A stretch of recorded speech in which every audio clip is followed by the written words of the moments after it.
Hey guys, it's Ethan from Zimmer Labs, back to do my second review, my second video of the day. This is 89 Sabers Mace Windu Neopixel Teensysaber with Crystal Reveal.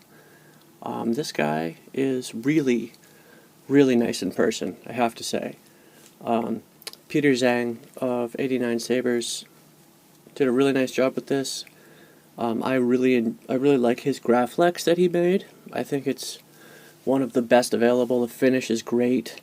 The design pieces and features that he did are great. The extras are great, and this is no exception. This is also really well done. To begin with, the finish is outstanding. Nice chrome, really nice gold chrome. Comes with a really nice gold chrome blade plug. It comes with functional buttons. That's a huge plus, because button design, button installation, button engineering is one of the harder parts of building a lightsaber. So if it is done for you, hey, I'm just saying, it's extra nice. And these are not terribly expensive. I think this was $200 for the hilt. So, you know, not too bad. Comes with cover tech knob and a nice brass extender. Comes with all the greebles and stuff that you need to put it together. Bunch of nice actual real rubber grips. The weight is phenomenal. The size is awesome. This thing feels great in hand. This guy is for Liam. Liam, hope you like it, and do give me some feedback when you see this. Let me get another saber out for comparison. Here is Corbanth MPP. So as you can see, the Mace Windu is very thin. It's a bit shorter, a tiny bit shorter. But all in all, it's a really nice, accurate representation. If you see this side by side with the Master Replica's Mace Windu, just the statue lightsaber, not a functional Master Replica's lightsaber, but a statue. This looks basically identical. I mean, a couple tiny details are different, like the buttons are a little thinner, but overall it looks almost exactly the same, and that's what is widely considered to be the canon perfect exact lightsaber from the movie. So this guy's real darn close. This was fun. I built this with a whole custom chassis, because there really isn't a Crystal Reveal chassis that anyone has done for this yet, and that's what Liam wanted, so that's what I had to build for him, and I think it was a really big success, but we'll get into that in a minute. To begin with, let's see, on the outside, there's not a whole lot to show, but this back piece, I did nice black Italian leather piece instead of the black rubber that it comes with. It comes with a big piece that looks like this, grainy rubber that looks like rubber. It just doesn't look like leather. It looks like some sort of kind of silly rubber thing. You know, now that I think about it, maybe I'll replace this too, but this is a nice piece, and you know what? It deserves to have a nice finish all around. So this is almost 1/4 inch thick black leather, incredibly soft, nice shiny gloss finish to match everything. So that was one of the few changes I made to the outside. The other main change that I made to the outside is that, like I said, this button and this button are activation, auxiliary, and they're built in, but this metal section is just agreeable. But I thought, what better place to put your main kill switch? So what I did was custom install button. It's not a momentary button, but it's a latching button, and you just push it in. This part is over. And now you have a active saber.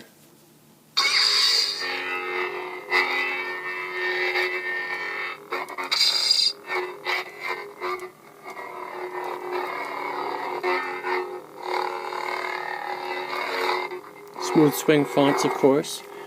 But the trick with getting this button to work right was, A, just the installation is tricky because there's not a lot of room, but B, you gotta have it end up at the same level as the other ones. It can't stick out more or less.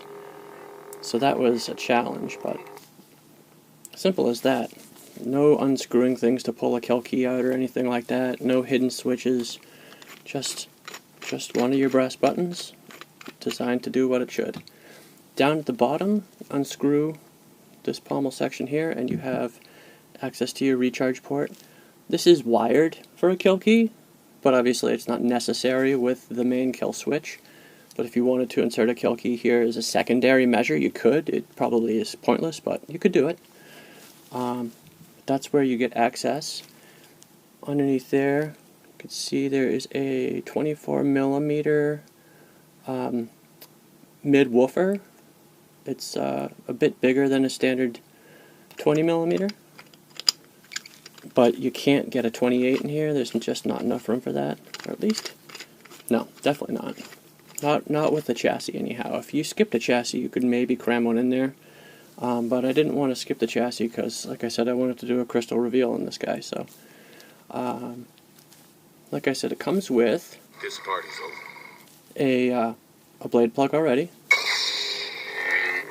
Get really good shine through on that blade plug. All the little holes except one, which is your set screw. Little tiny hex head right there. And there's your blade plug. And it's nice and bright. Get some really good light coming out of that.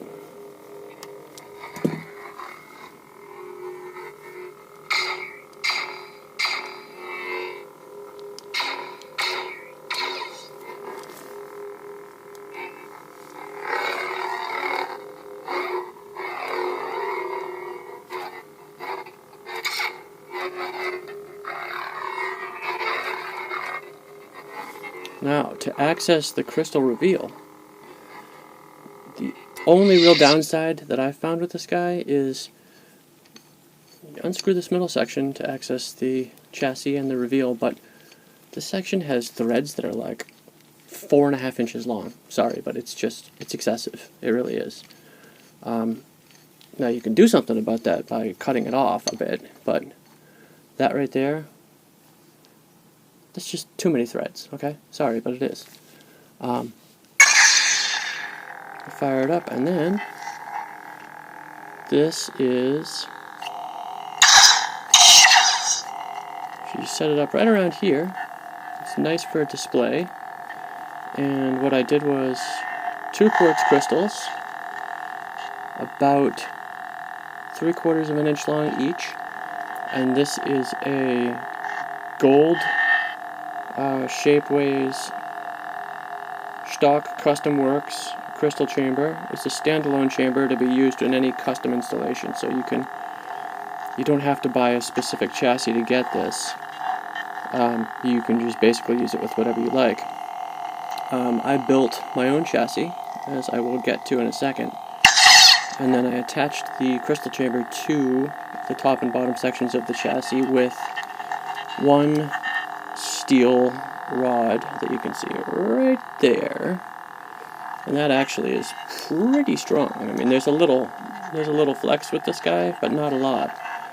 The only thing that I think is something I'd like to work on before I'm going to call this finished is the section of black heat shrink here that has the wires that need to run from one section of the hilt to the other.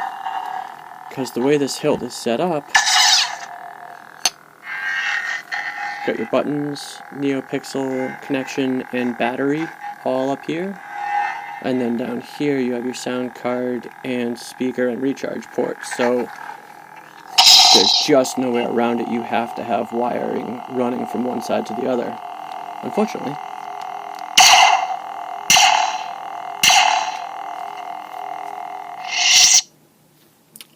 But there isn't any inherent built-in wire channeling in this crystal chamber.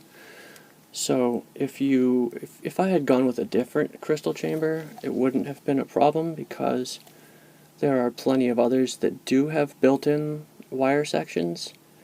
And also, had I not chosen to do dual quartz crystals, but instead of just done one long one, they would have added to the overall tensile rigid strength of the saber, because they would be attached to both sides, and that would give it a bit more stability. But as I said, there is a steel rod. It may be thin, but it's a steel rod running right down there, which is more than strong enough to support the bottom and top sections of this guy. But overall, really nice crystal chamber by Dimitri Stock. He does really terrific work. I really like his engineering and his chassis and crystal chambers. I'm a big fan. Let's get into chassis down here. As I said, this guy is pure custom. What I did was I used 3 different printed plastic chassis parts that I had, and heavily modified them. So this section up here is your speaker holder, and there is a, as I said, 24mm mid woofer in there, recharge port up here, and the wires from that run down here through this wire channel, and you have the Teensysaber card here. The wires then run into here, and then around and down and through the heat shrink tube channels. Now, the only real hard part about this is that there's very little room to work with in this saber. If you want to get a battery and a crystal chamber in there, you have to be incredibly sparing with your installation and your design. So as you can see, there is no way to access the USB or the SD card once it's installed into this. And that, of course, is just not acceptable, because life happens and upgrades to the operating system happen and everything else. So I had to make this accessible. What I decided to do was to use magnets, because I think they're the best solution all around. So, carefully turned this into a separate section and mounted a nice heavy-duty magnet to the very bottom of the actual Teensysaber itself, which magnetizes to the bottom of the speaker, and boom. Well, not quite boom. There we go. Boom. So now this guy, well, it actually looks like it's a one-piece chassis. It pops off and gives you access to the SD card and USB right there. And then, like a puzzle piece, it does lock right back into place. There is an L channel here and an L channel here that it locks into, as well as with the magnet, and it ain't going anywhere. Do whatever you want, that's not going to come off. That has a lot to do with the 2 L channels and the strength of the magnet. It's a N52 rated magnet, if that helps. The higher the N number on a magnet rating, the stronger it is, for those of you guys who are into magnets. Anyways, so that is the overall internal design. Liam, I hope you enjoy it. This right here is probably how I would set it up for display. If you wanted to display crystal chamber visible.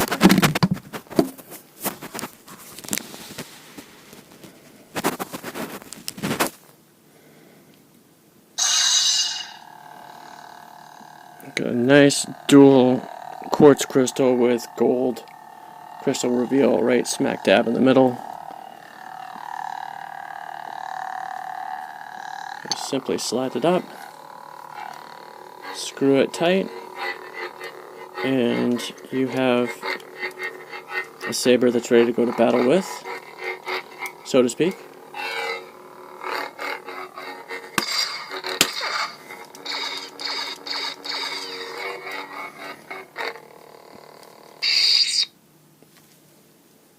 And then just hit that kill switch, And now she's off.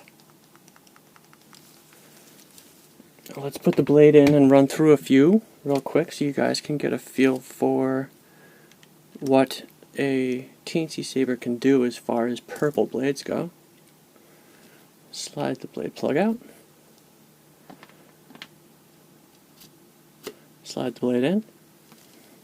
The blade fits incredibly nicely, incredibly snugly in the blade holder here in the top of this saber. That's what we're working with. Actually, before we get on to that, there's one other thing I can show you guys. This part is over. It's not super bright, but I did also put LEDs into the blade connector down there. So if you don't happen to have the blade plug handy, or if you're at a con and you have the blade out, but you're wearing this on your belt or something, you're going to get light out the top too, just as a added bonus. Now, slide the blade in. It's not so tight you can't get it in, but it's real tight in that it's incredibly sturdy. Like, I haven't even tightened the set screw yet, and you can really wing this thing around. So again, well made by 89 Sabers. Great job on the overall design. Let's tighten that set screw a bit. And there she is in all her purple glory.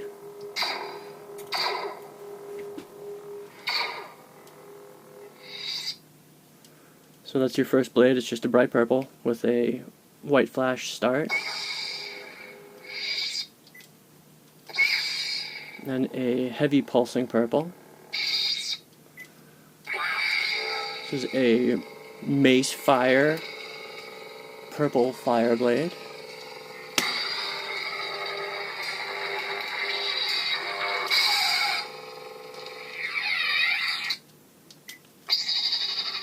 And then, of course, the purple Tron blade, because you just have to.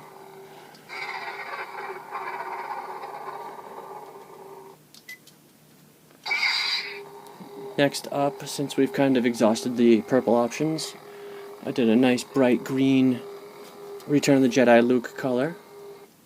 Oops, and that is the wrong button, so something you have to be careful with.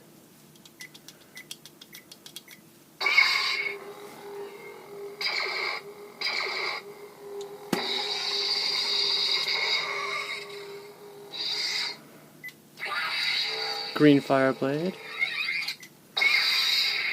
Nice cyan with a really nice, loud, heavy. I'm not even positive what the sound font is, but it's pretty dope, loud, and it's got some Sithiness to it. Nice blue with a blue flash. With a white flash.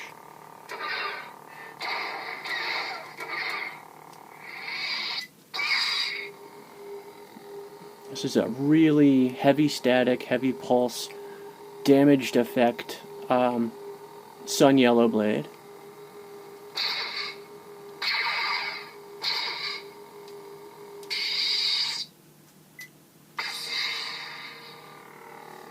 Nice red Vader color blade.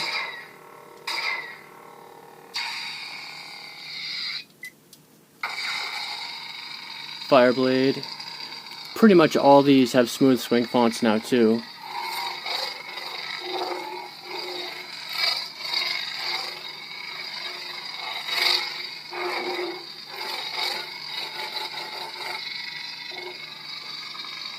It just looks so good with the gold.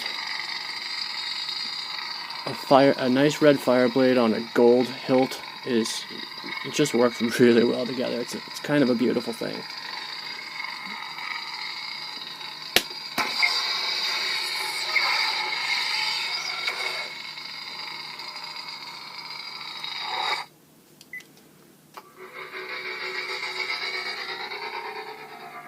Blue color cycle.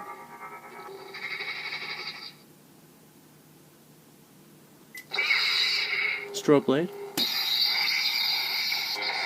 Oh, and there was a blade drag right there. So this is the first time I've actually achieved that, and like I should show you guys. So blade lockup is done by holding either button down and tapping the hilt.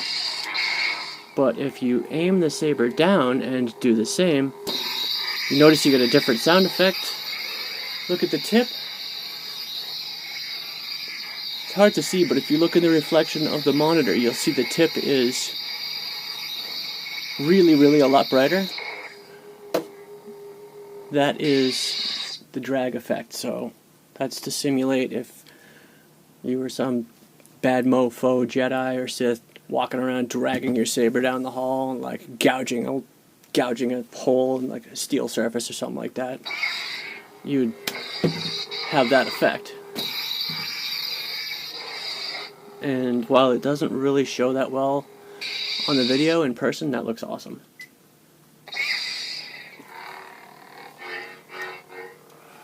It's the POV blade. Battery indicator blade. Back to purple.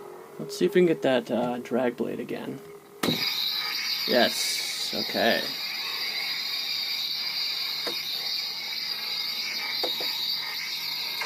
It doesn't pick up all that well on the camera, unfortunately. But in person it really does. That is a cool effect. That's about it. This is a short and sweet video. If there's anything else I can think of to show you guys about this, I'll do a second part, but this is the 89 Sabers Windu hilt. It's a thing of beauty. It's incredibly well made. The finish is silly. The overall weight and heft and balance is phenomenal. This blade is way too long for it. It's a 36-inch blade with 35.5 inches basically showing. This is not the blade that I actually built for it. This is just a shop blade that I had handy for demonstration purposes. The blade that I built for this would end right about here, and that is the perfect length for this. It's about 32.5 inches showing, and the balance is perfect. Like you can put it right on the tip of your finger and it will sit dead even between the tang and the haft. Yeah, that's about it. Liam, let me know what you think. If you're happy with it, I will get it sent out to you along with your Luke Return of the Jedi crystal reveal saber as well, and then I'll get started on your crossguard as soon as those come in the mail. According to Randy, aka Corbanth, the crossguard hilts should be already in part shipped and arriving soon to those of us who already bought them, and then the second or third batch will be out very soon afterwards, so everybody should be getting the rest of their Corbanth sabers from the pre-orders pretty much any day now, so lots of stuff to look forward to. Okay guys, thanks for watching.